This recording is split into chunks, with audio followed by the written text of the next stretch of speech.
Halo teman-teman semuanya, kembali lagi di acara Collab Communication of Lentera Anak Bali.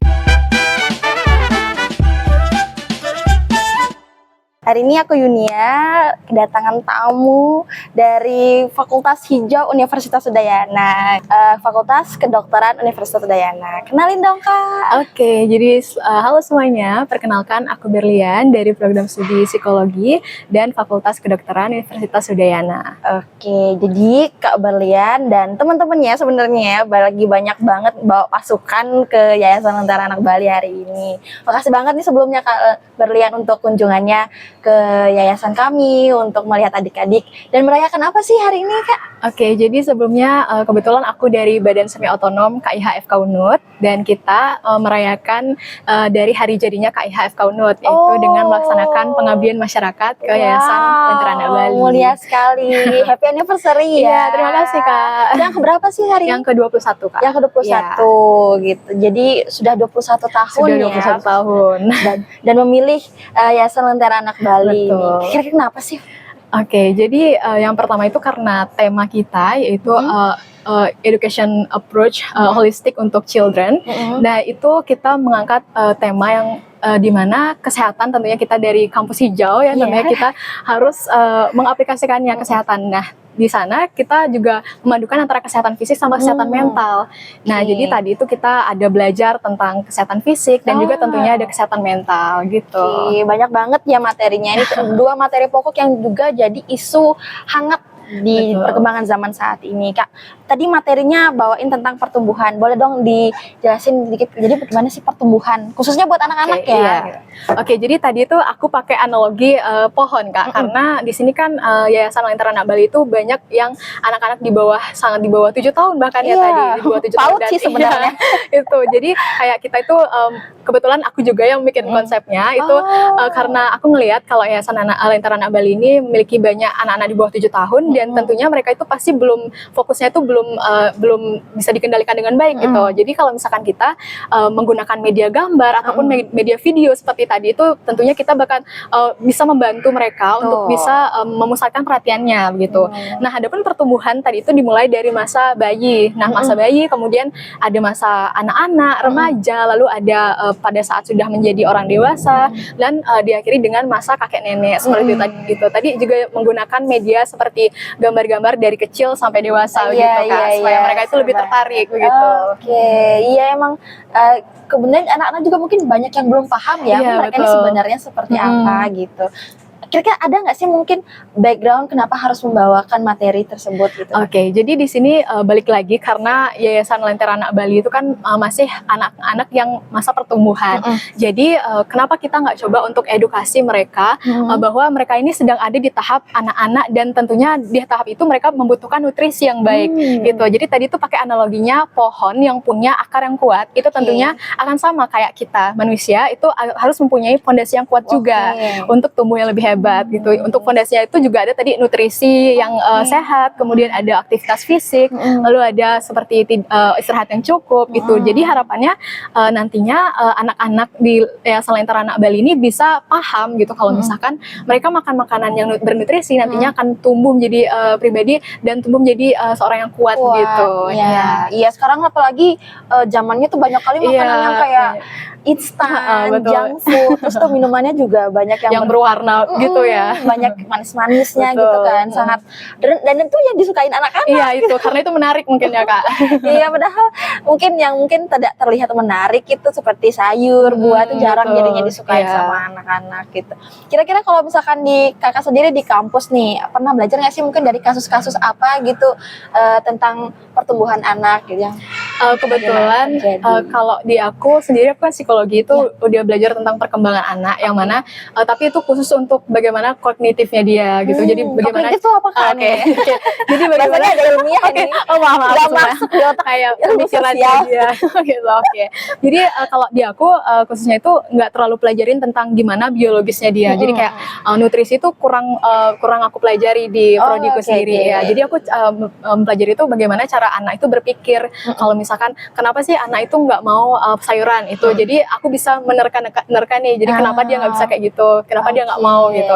Terus tadi juga belajar tentang kalau pertumbuhan anak itu juga akan mempengaruhi bagaimana dia mengambil atau gitu edukasi gitu Kak. Jadi makanya kalau misalkan kita mengedukasi masyarakat yang masih di bawah umur, itu tentunya harus ada pendekatan yang sesuai sama umurnya gitu, karena mereka setiap anak itu yang berbeda-beda umurnya pasti cara berpikirnya tuh juga beda-beda gitu. Jadi kalau anak dewasa sama anak yang masih di bawah umur tuh kita nggak bisa samain gimana caranya dia memproses informasi gitu.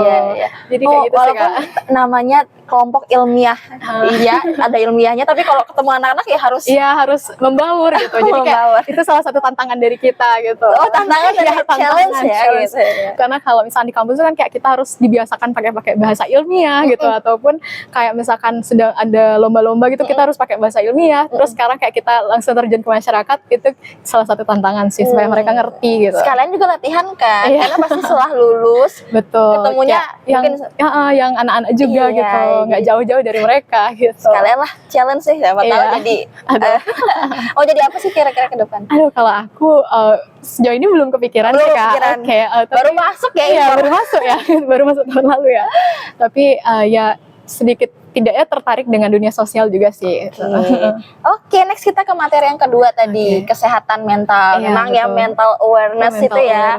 Jadi apa ya, hal-hal yang memang harus diutamakan. Betul. Apalagi sama anak-anak generasi muda saat ini gitu. Nah, kenapa tuh melihat penting untuk membawakan materi kesehatan mental ini? Oke, kalau materi kesehatan mental itu tentunya kan berakar dari kesehatan dari fisik gitu Kak ya. Jadi kalau misalkan fisik kita udah sehat tapi mental kita itu nggak, masih kayak ada hal yang mengganjal gitu di mental, tapi itu adalah satu hal yang juga sia-sia gitu. Nah, kalau alasan sendiri dengan pendekatan kesehatan mental ini tentunya supaya anak-anak itu lebih aware atau lebih sadar kalau misalkan sehat mental itu juga penting. Apalagi misalkan aja mereka itu tumbuh di keluarga yang kayak nggak ada sama sekali rasa untuk bercerita gitu, bercerita kayak deep talk gitu loh Kak. Apalagi kalau misalkan kalau dari pengalamanku sendiri, aku kan lumayan sering itu tumbuh di desa gitu Kak ya. Jadi kayak sama kita loh.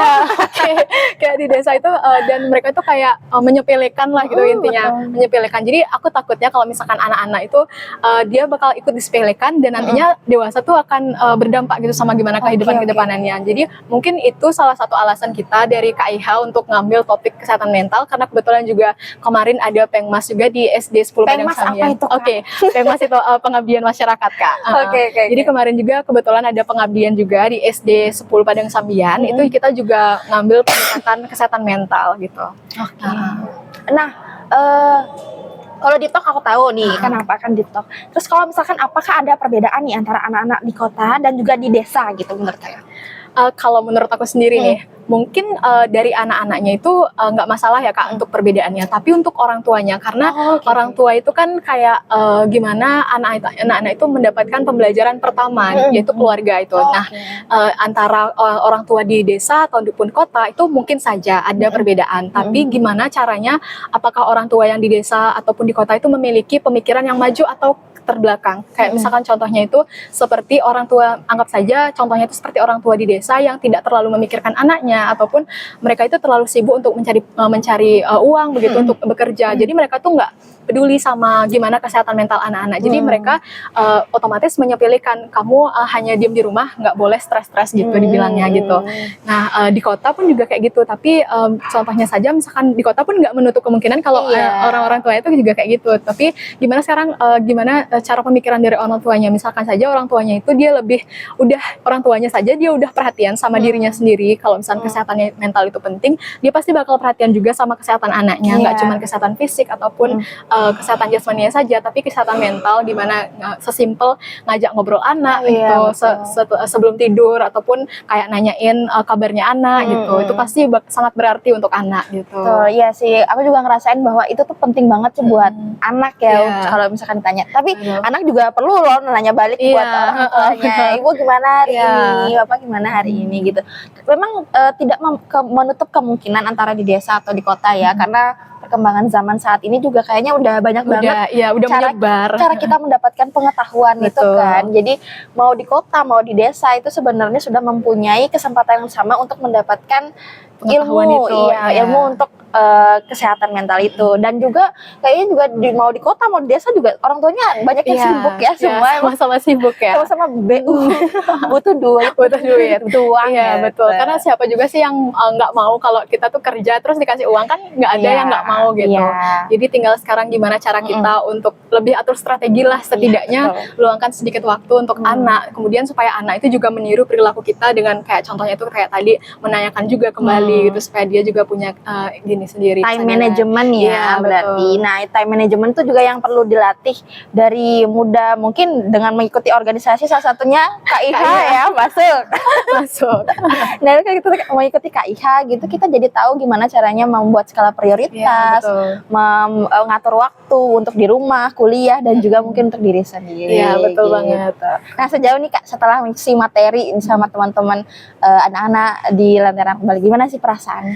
Oke, kalau dari aku sendiri karena kebetulan hari ini pertama kali aku terjun kayak ngajar ke masyarakat, ngajar anak-anak mungkin yang masih di bawah umur, itu kayak challenging banget rasanya. Tapi setelah mendapatkan atensi dari mereka tuh rasanya kayak wah ternyata aku berhasil gitu, kayak Puas gitu iya, ya? puas, kayak seneng gitu. Karena aku juga ngerasain gimana kalau misalkan kalau dulu-dulu kan aku juga ngerasain kalau ada kakak-kakak yang ngomong di depan dengan materi itu pasti ngapain sih gitu, kayak ngerasa kayak gitu. Tapi gimana sekarang caranya kayak kita ngubah persepsi dari anak-anak yang kayak gitu supaya mereka tuh juga punya atensi gitu, supaya mereka ngedengerin kita ngejelasin, dan itu dah salah satu caranya itu adalah dengan lebih menarik lah cara pembawaannya, lebih ceria. Kemudian materinya tuh tidak full text kayak gitu, nggak tulisan aja gitu dengan gambar gitu sih. Seru sih ya. Seru ya. Seru. Next, rencana kesini lagi nggak nih? Rencananya sih iya, kayak nggak mungkin ini terakhir kali gitu. Ya, semoga ya ditunggu kedatangan Iya. selanjutnya lagi. Nah, terakhir nih Kak, mungkin bisa kasih pesan buat teman-teman di rumah. Oke, mungkin pesan-pesan dari aku sendiri sebagai anak kesehatan. Kampus hijau, Kampus hijau. Oke, sebagai anak kesehatan yang tentunya membawa ilmu dari KIH FK Unut, di mana meskipun dimanapun kita berada, meskipun di dalam kampus ataupun di dalam dunia pendidikan, kita itu memang mempelajari hal-hal yang ilmiah, tapi apa gunanya hal-hal ilmiah itu jika kita tidak menyebarkan kepada orang-orang, tentunya dengan bahasa yang mudah dipahami. Karena menurut saya sendiri, komunikasi yang berhasil itu adalah ketika kita membuat seseorang itu yang menjadi tidak paham dan menjadi paham dengan bahasa yang mudah dimengerti, bukan hanya dengan bahasa-bahasa yang sangat ilmiah ataupun bahasa-bahasa seperti profesor dan sebagainya. Mungkin segitu kan. Masuk. Buat Oke. anak-anak deh, buat Iya, anak-anak. Siapa tahu mereka nonton di rumah. Oke. Ika berlian nih yang ngasih materi tadi. Aduh, inget gak ya mereka? Oke, jadi untuk anak-anak yang tadi mungkin yang aku sempat kasih materi, semoga materi itu berguna untuk kalian dan semoga itu bisa diimplementasikan nantinya dan bisa diterapkan tentunya di kehidupan sehari-hari, dan nggak cuman tadi aja jawab-jawab pertanyaannya, tapi bisa juga ngasih tahu ke teman-teman lainnya kalau misalkan ini loh yang namanya emosi senang, supaya kita nantinya ke depannya nggak bingung sama identitas kita nih. Kenapa kok aku gimana sih nih rasanya, aku seneng apa sedih sih, tapi seneng tapi sedih gitu, kayak supaya kita nggak kayak gitu. Tapi kalau misalkan masih merasa kayak gitu, it's okay, itu wajar karena kita sama-sama pernah ada di posisi itu, karena kita juga masa pubertas itu pasti bakal mengalami kayak ada pergantian hormon kayak gitu. Jadi it's okay, itu wajar. Dari pesan-pesannya Kak Berlian aja itu sebenarnya udah menambah topik edukasi baru tuh. Harusnya namanya pertumbuhan remaja, pergantian hormon dan lain sebagainya. Pokoknya harus datang lagi sih ke sini ya kalau saya. Semoga bisa kesempatan selanjutnya. Iya, ini penting banget nih apa yang disampaikan dari teman-teman KIH dan juga Kak Berlian selaku pemateri tadi, sudah memberikan edukasi yang sangat bermanfaat buat adik-adik di sini, dan terima kasih banyak kami sampaikan dan informasinya, dan juga sudah berkenan berkolaborasi. BTW ini dadakan banget guys. Bener, dadakan sekali.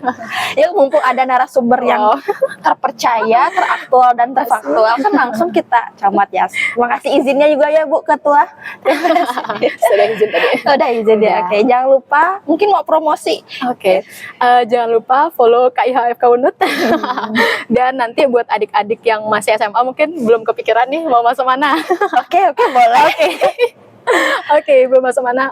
Jadi nanti bisa banget KIH FK Unut dijadikan sebagai sebuah wadah untuk berkembang dan berorganisasi tentunya, dan itu aja mungkin. Itu mungkin yang udah masuk FK gitu, buat yang teman-teman yang masih sekolah mau nyari kampus ya Universitas Udayana ya gitu ya, menjadi salah satu apa ya? Bisa pilihan, ya, pilihan gitu. pilihan terdepan ya. Termasuk. Oke. Oke, itu saja mungkin kolaborasi kita hari ini. Terima kasih sudah nonton. Terima kasih. Yunia. Dan aku Berlian. Sampai jumpa di collab berikutnya. Bye. Terima kasih.